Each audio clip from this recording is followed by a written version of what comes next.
sing muni kono engko aku ya lambeku melu ndrewiwil. Iya. Nembang-nembang gong nembangno. Sing celasik-celasik. Iya. Sing klasik. Sing klasik iki sing kaya bak musik nyemek-nyemek.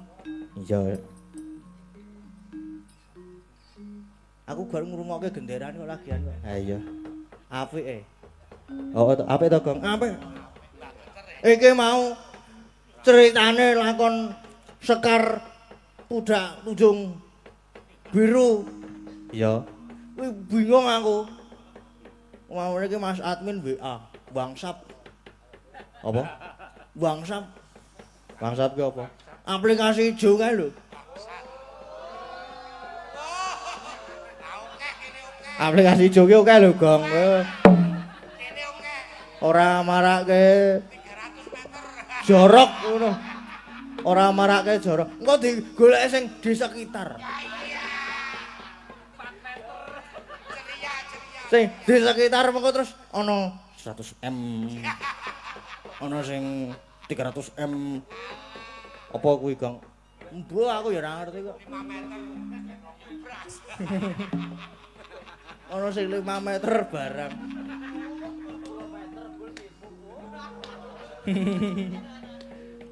WhatsApp kae lho, aplikasi sing dienggo kirim-kiriman pesan. Iya. Kirim-kiriman pesan. Oh, WA, oh. Dikirimi, Mas Bro sesuk tanggal 12 lakone iki ya Sekar Pudak Tunjung Biru. Waduh. Terus dikirimi link.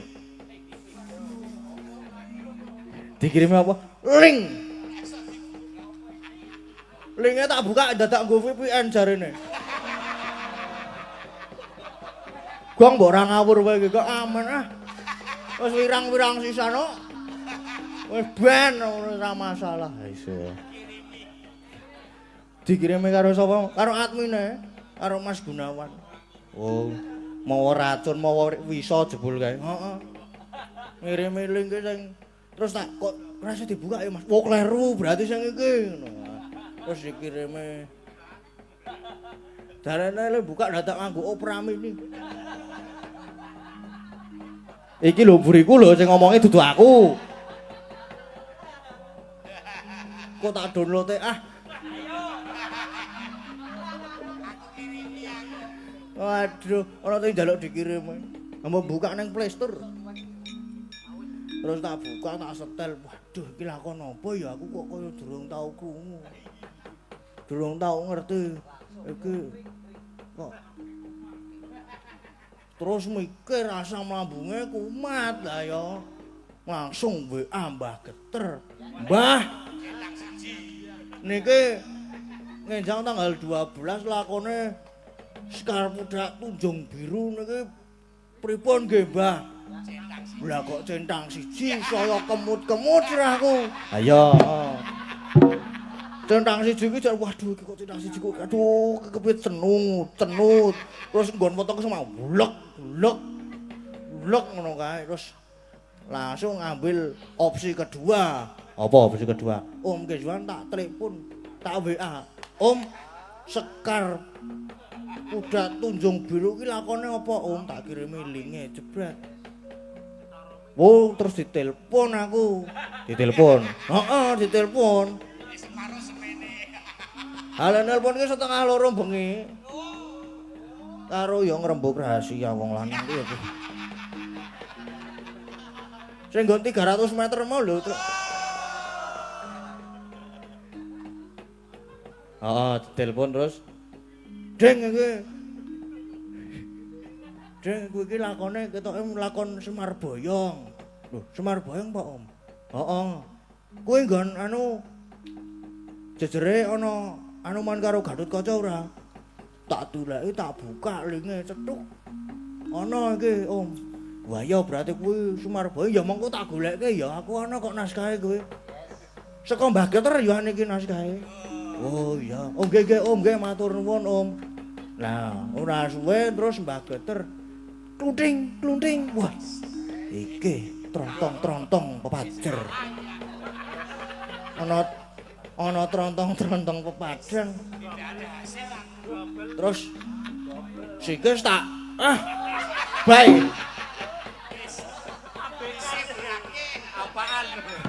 Terus tak goodbye ngono kuwi sik. Mbak Geter iki langsung, "Wah, sorry iki lagi bar entek pakai datane." "Oh, nggih, Mbak, nggih." Terus bar kuwi terus kuwi lakon padha karo Semar Boyong.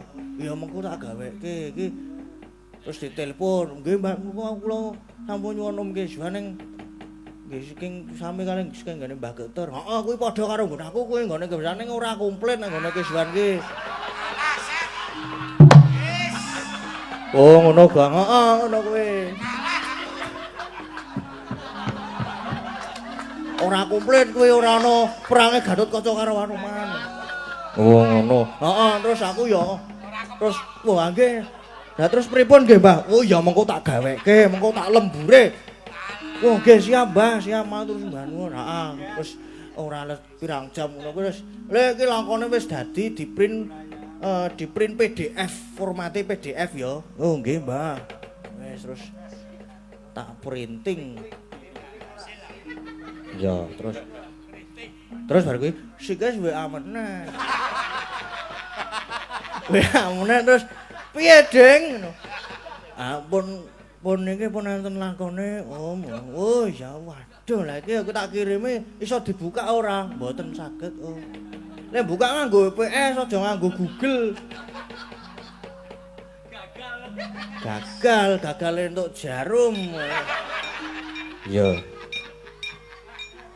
Ya wis ngono kuwi lah intine ceritane wong mumet. Aku wong mumet ngene iki. Terus lah kok WA masuk WA pesan ning Mbah Geter iki. Sesuk sing tanggal 16 lakone jumenengan Parikesit sisan tak gawe iki tak lemburke sisan. Aku, "Oh nggih, siap, Mbah, sembah nuwun." Ya.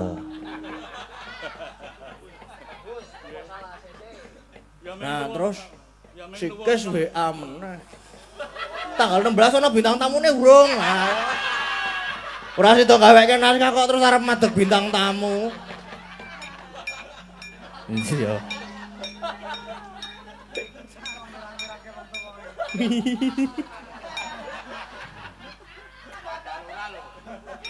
Aduh. Wah wis iki kemresek omongane pisan iki pisan.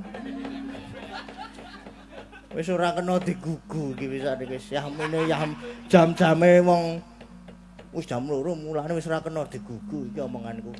Iya. Wis kene nembang-nembang yo. Yo. Sing klasik-klasik. Aku nek gara-gara kok ora metu.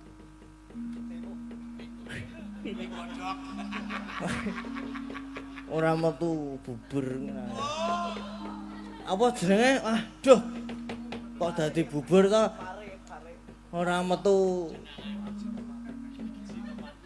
metu uler kambang. Kurang rasane. Sapa kok? Sapa ya? Sing tau ngekos.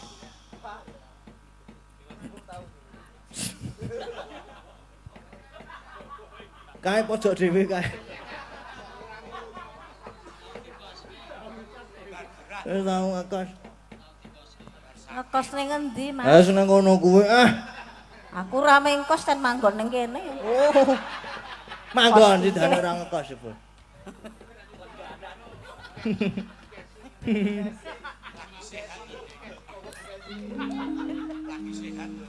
Kok mengkos? Nggih alhamdulillah nggih sehat Mas Gading. Wow deg-degane aku. Waduh. Ternyata lemayang malah saya apik. Ini suaraku gerok ya Mas. Wah, gerok ora masalah. Nggih kokean ngemut ngalu permen wae. Kepiye? Permen wae kopiku tadi yo nganu patuk. Waduh. Apa krungu kata-kata ngemut kok juk menyu. Aku nek krungu kata-kata ngemut iki terus. Permen. Terus Ha ngemut permen kopiku. Ngemut permen kopi, kapal api mbok kapale sing dimut.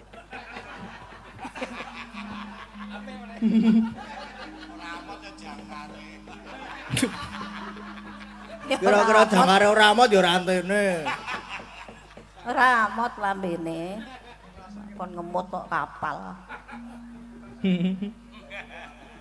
Ngopo? Emang guyu kok men to? Basan mari suaramu atos. Ngelingi mau turu ning Nanti. mobil. Iki Aku pengen ditunggu kon mayang mah turu aku. Oh iya. Ah makane kuwi mergo dongaku ora mergo dipijitike suwan. Nah, dungane apa dungane? Ya muga-muga enggal sehat Mas Gading. Amin. Arepa karo aku sok nyelekit ya wis ben. Ora apa-apa. Heeh. Lah ora bapakne ora anake. Sampai suarane atos. Lah nggih pripun to njenengan iku wangune disia-sia.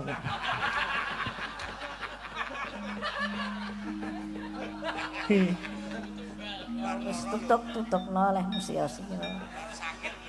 Iki suaraku saya entek. Mbok ora usah nangis. Ngopo nangis aku ki cah ngalih. Engko tak tumbaske. Apa? Apa Mas Gading? Kopiku. Kopiku. Heeh, awak muni plembungan ngono.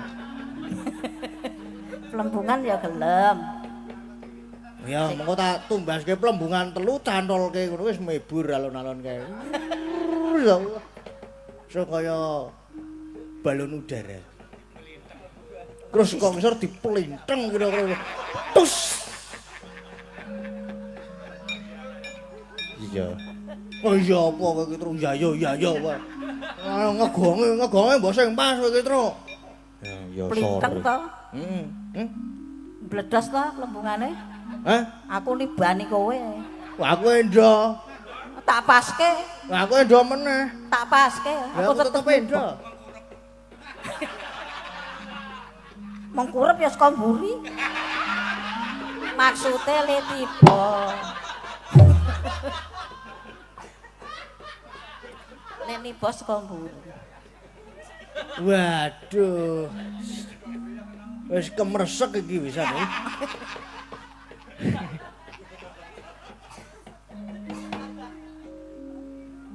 Lur kambang, Mbah. Wah, kok Mbah? Ya, Dik, wis, Dik.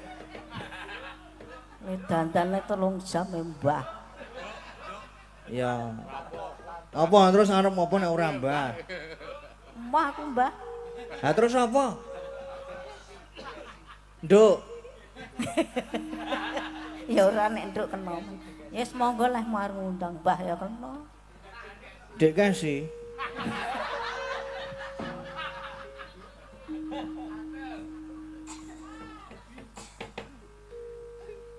Yuk gak ular yuk.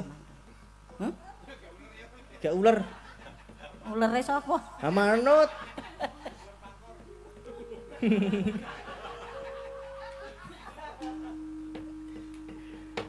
Cerweng janma janma kangkon catahan cipa. Waduh. Nderekke, Pak.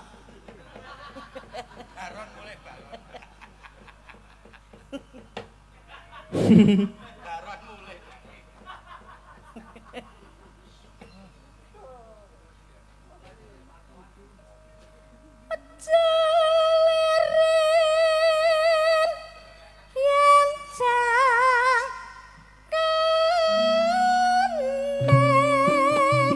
terong teko saking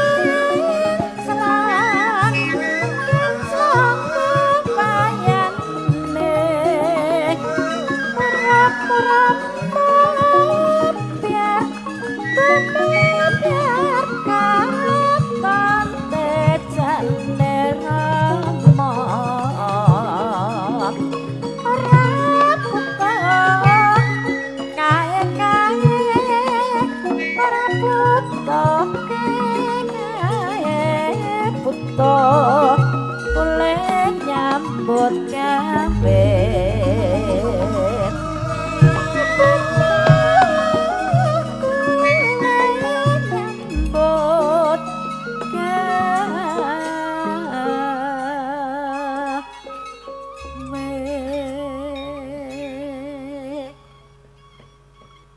sampun Sampun. parahku kaya ngene. Oh, penyanyi metal. Rock and roll. Roll depan. Mbah iki mpun to? Wes. Yakin? Yakin. Wes. Iki ana 3 lembar iki nganggur. Walah, mbok ya kene tak nggone preso. 3 lembar kertas. Lah ya wujude kan kertas. Ya kene nek tenan. Lah mosok aku sing mrono, Mbah? Aku merono. Heeh. Wah ya matur nuwun tak rono tenan. Cah, Yo. cah duit aku padha kesuwen. Karo joget, Mbah, karo joget. Karo joget. Ayo. Ngelindang dong, ngelindang. Nah, ngelindang dong. Lompat sih. Ya. Ya.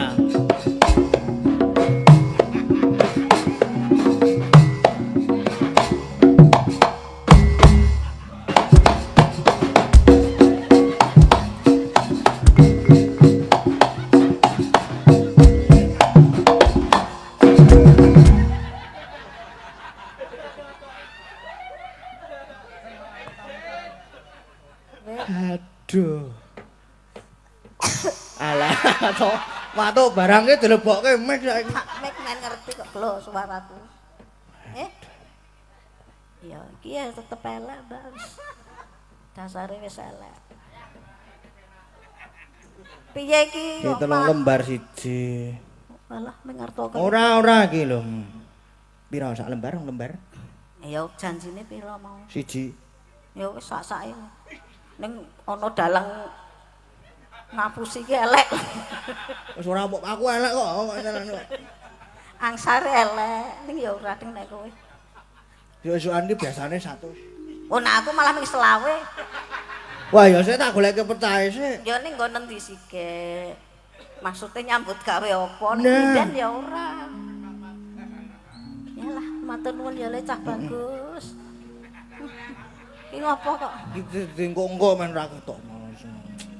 Wong tuwa digremet-remet tangane.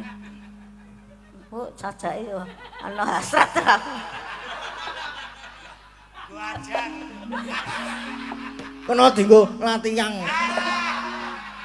Nggo mbah. Ya ora apa-apa nek gelem nyemplung sumur. Ora. Tenang. Tenang.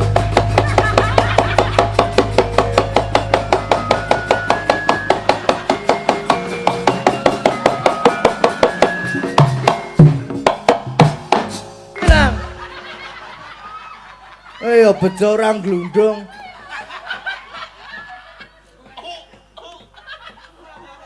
Wes pancen juara tenan nek. Singa singaning sinden. Singa. Iya. Singa singaning raja. Ya. Wis, Gang. Wis. Saiki meneh. Jam pira to? Wah, sik jam setengah meneh sih. Wis suwe. Iya. Apa meneh, Gang? Aku kuwi apa? Aku apa ya, Gang, sing kira-kira rada gumyak tur rada nyemek.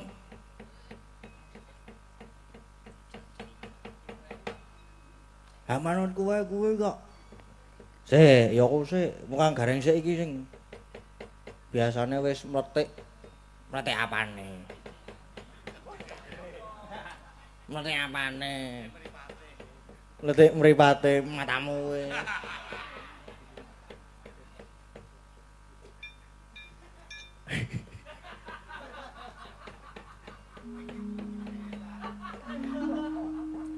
Lagune Ben Padi. Ben Padio apa kowe kok iso? Lesung Jumanglung.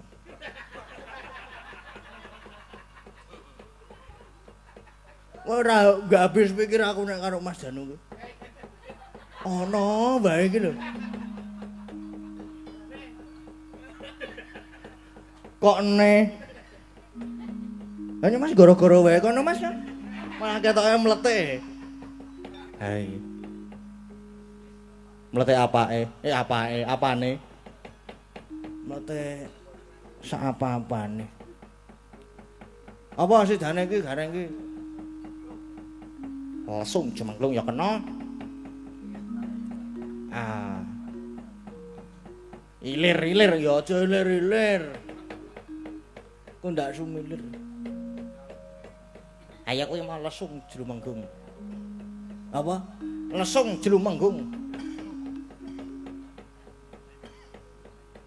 Lesung Jumanglung. Ayo. Aduh orang-orang. Aduh.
Lesung Jumanggung. Bene apa mau? Lagune sapa? Padi. Iya. Ke ana WA meneh, Gong. WA apa? Request kadung tresno Pak Dalang. Saka sapa? Gepeng. Gepeng sapa? Gepeng Beceng. Gepeng Beceng iki sapa kuwi? Kancaku mbiyen. Kancaku SMKI. Pedalangan Karawitan. Ning suarane apik tenan. Tenan ora? Tenan Gong suarane apik. Kok iso ngerti nek suarane apik? Ayo ngerti wae wong tau nonton lete. Ate-ane gerong kok. Ate-ane gerong. Heeh.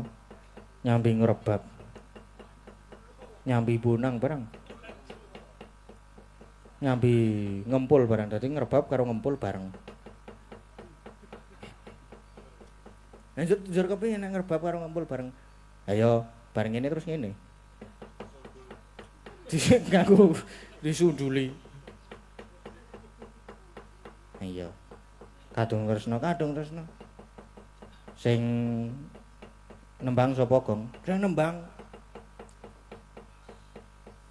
Nek adep kono ora ketok.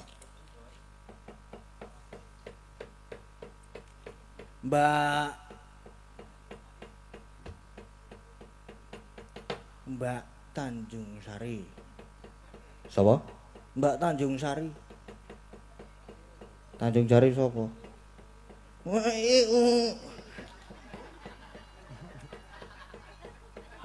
Sapa, Kang?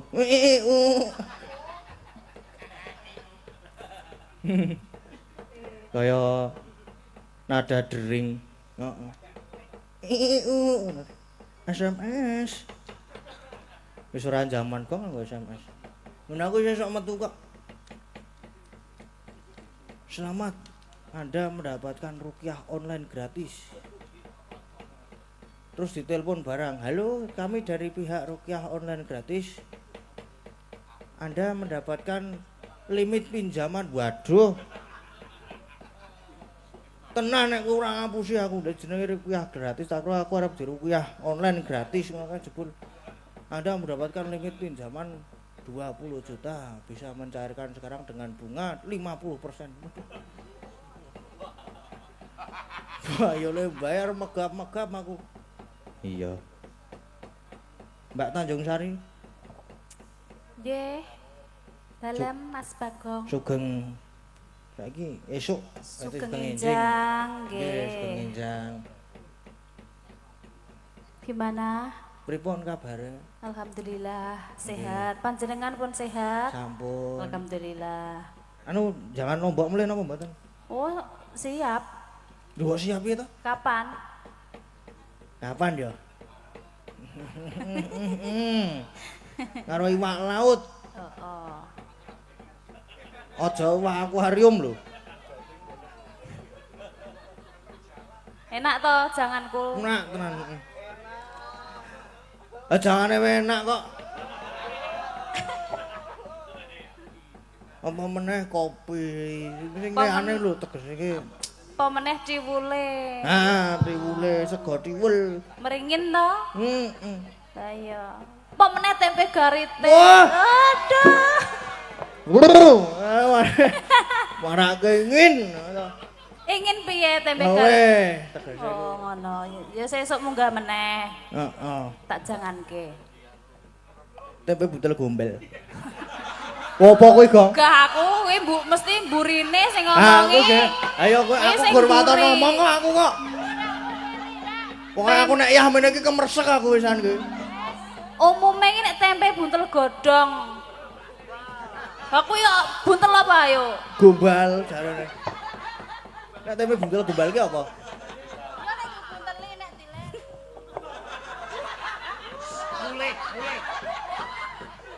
Mulih.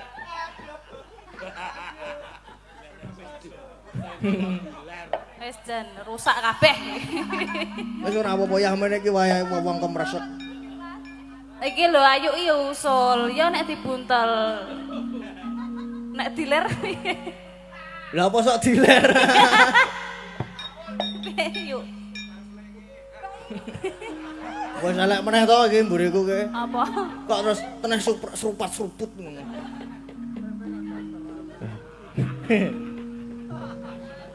Ya, iki langsung apa nggo bawa? Langsung wae ya? Langsung Ya ya? langsung ya ora apa-apa. Ah ning ketoke apik nek nganggo bawa. Oh, bawa. Oke. Waduh, Waduh. sikis to iki. Kikeswan Pramuji. Kikeswan DNA. Apa DNA? Embuh. Dwina Waika. Rina wangi dadi ati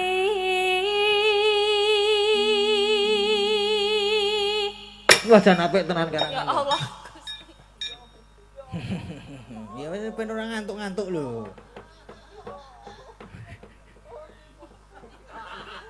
Wah kaya sing ngedram kemresek pisan kae. Kayak kita nek ana cimuk semangat. Oh, semangat banget kena ana cimuk. Pare. Kena dayane angin segara ki terus.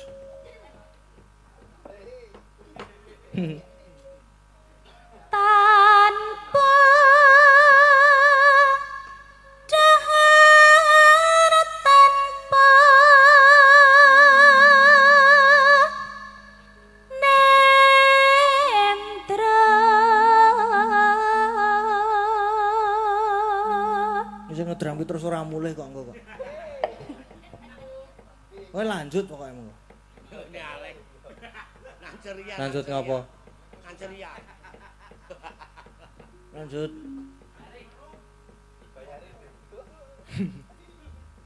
Kayung yon marang slirane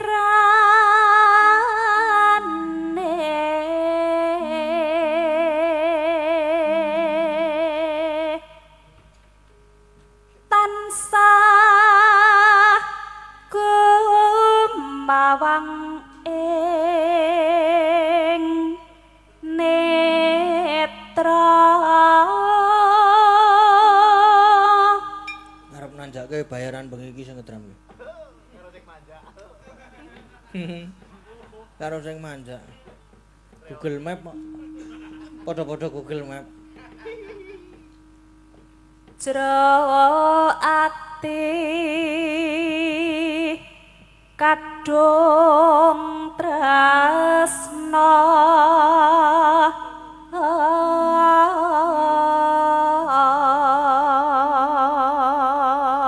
Tur ya durung payu rabi ana. Waduh kaya wis ana asam lambunge urung rabi. Yes piye? tan liya among sliramu satemah laras marah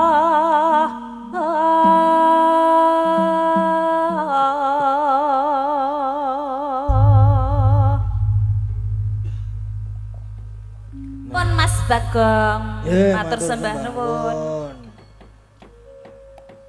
Truk. Pisan meneh, Gong. Pisan meneh iki. Iya. Iki gandang ning Parangtritis. Obyek wisata.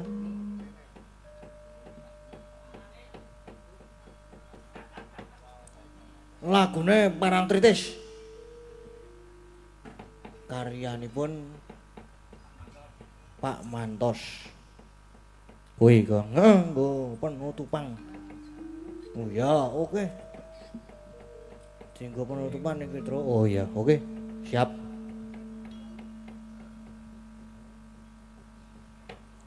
Bukan.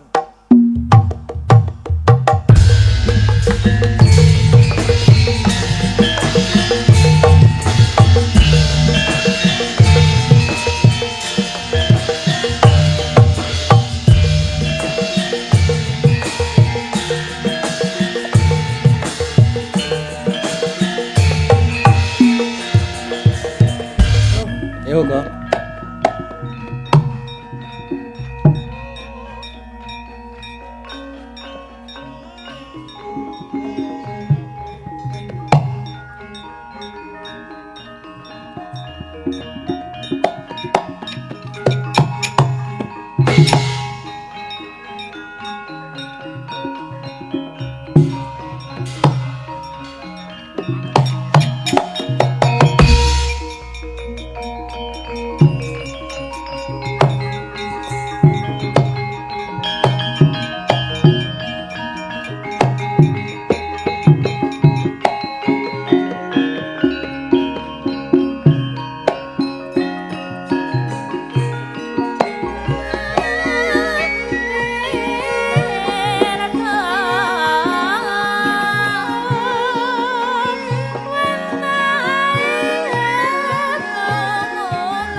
Mulatmara Sang Arjuna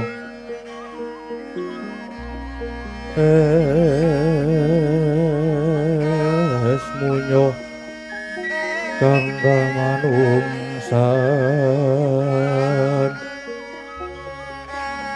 kasrawanting kaing mungso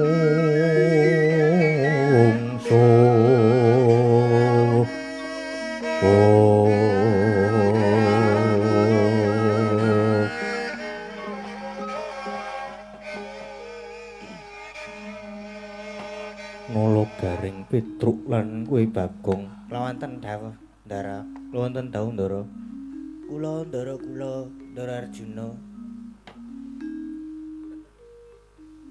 anakku Gatotkaca kang nalika samono kadhawan supaya suwaning karang kadempel supaya mboyong Kakang Semar lan bareng Gatotkaca suwanana ngersaning Kowo Prabu Punta lan Kowo Prabu Kresna manut ature Gatotkaca kanyata Kakang Semar ora kersa kaboyong ing Amarta lan ngemongi para Pandhawa lha nggih Den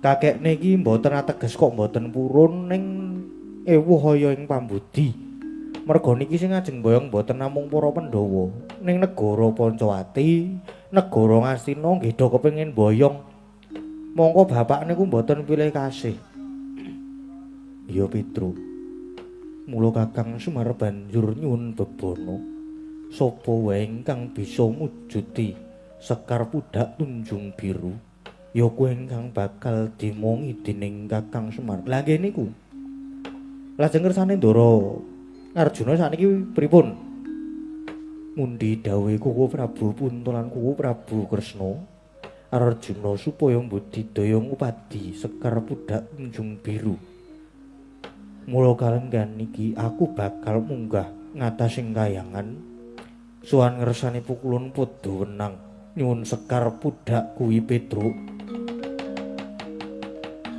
metlangening kalanggiman aklar pandamoncar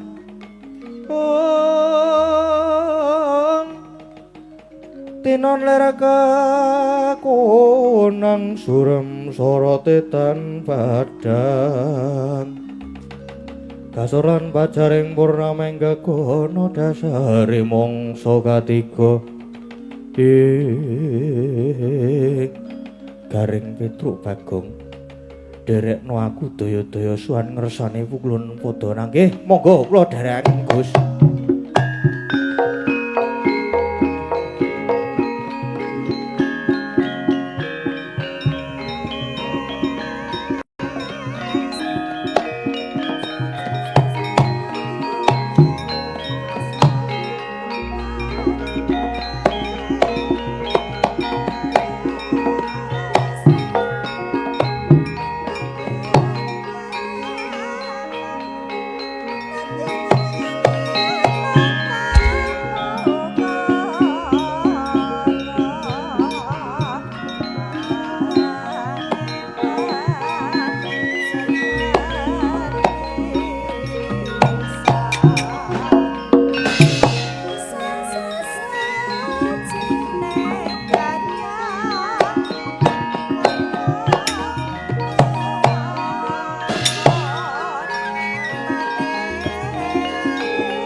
Wirata kadesaya Indraksa Maruta Pawana Margana ing bocreng-bocreng lan padha cek-cekan lah dalah. Sasuwene aku pacabane sing alas iki ora satriya bagus-bagus ya ulungan. Dedeke ngringin langsung ayo ngaku. Ngaku sapa jenengan ti omah sapa jenengan ti omah Den? Buto. Ucapmu cari wis tanganmu sarawean nggawa gegusah. Papo. Adalir satriya iki sapa jenengmu Gus? Kowe takon marang aku. Genti aku takon. Sopo prajan mulan ngendi dangkamu? Ditakoni durung aku malah genti takon malah junjung dangka. Jamak lumahing wong dedalan. Wong takon genti pitakon ya. Yen kowe takon marang aku andeling negara pikungkung. Dedya. Lantang wis bali takon kowe sapa? Jenengmu lan ngendi pinangkamu? Ora ana jeneng kekasih kang ndak sanding. Lu makasih serbasamu nyoto ladak satriya iki. Sapa kekasihmu, Den? Satriya ing Madukara. Kekasih Raden Janaka Arjuna ya bermati. Raden Arjuna. Raja Batara kamu semedya menyang ngendi? Ngetutke tindaking suku, nuruti kareping netra budining pangangen-angen. Alah talah. Yen kena daewan beci bali aja mbacut. Ora ana gawar kendeng kang ngalang-alangi lakuku. Oleh ya mbacut, ora oleh ya bakal mbacut. Ndas buta pating cengkelek. Ndak sampar, ndak sandung. Papo. Bocreng wis lajeng jangan wani dening aku. Apamu kang ndak wedeni? Kaci sugih, japa mantra. Ora ana jamaing satriya maguru marang Bathang Yaksa. Kaci dhuwur. Nempiling ndasing Yaksa rasah dadak nganggo ancik-ancik. Papo. Keparat iki jero kaya manuk branjangan kopat kapite kaya lotap angin. Kena daksa tak sabetke perbatang sumur kuandamu, Den.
Wah.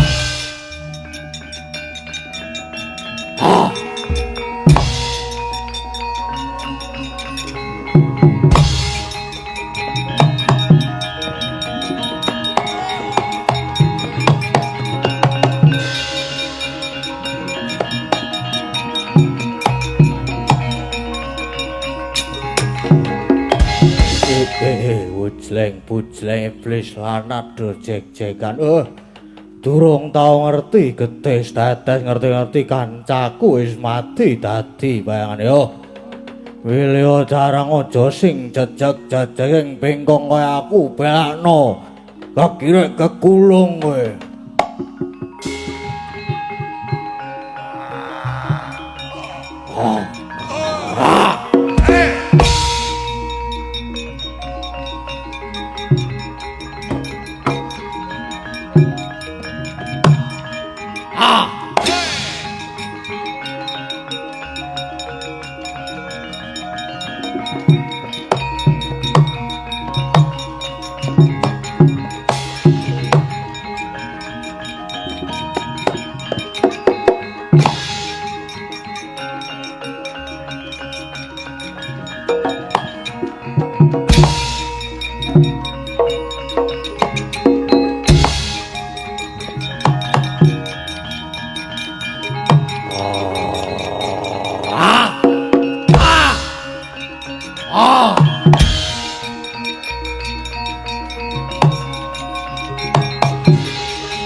Meh rahina sumubang iwang haruna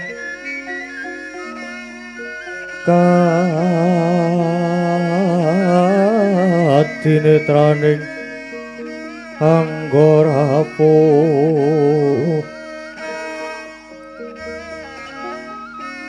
sabdaning kukila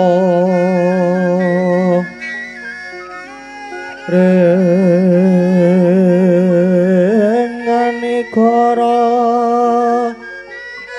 sagetar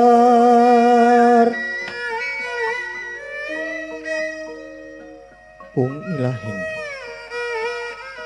sekaring bawana langgeng ingkang marak sowan wayah ulun Lesmana lan Arjuna nanging Boya teges ulun ban cindhi ban siladan mung murih ijang satolo-tolo ingkang mulun keparengake matur luwih dhisik jeneng kita Lesmana. Janur gunung kadingaren kita marak ana ngarsa ulun. Paran ingkang dadi wigati ninggir. Duh pukulun. Kekiranganipun menapa? Paduka ingkang sampun pirsa dhateng lebetaning manah kula pukulun. Ger Murdaka. Sowan kita ana ngresa ulun iki sejatine kautus marang Rakanira Prabu Rama Wijaya kinen nyuwun kembang budak Tunjung Biru. Kinarya pamboyong ing kake semaya. Ya mangkono mbuya nggir Lesmana dat kaluhuran sabdanipun Hyang Adi pukulun. Pramila keparenga sekar budak Tunjung Biru pukulun. Mengko dhisik Lesmana Arjuna nunggal sedya jeneng kita uga bakal nyuwun sekar budak Tunjung Biru uga kinarya punagi pamboyong ingkang Semar. Mangkono Arjuna kaluhuran sabdanipun Hyang Adi pukulun.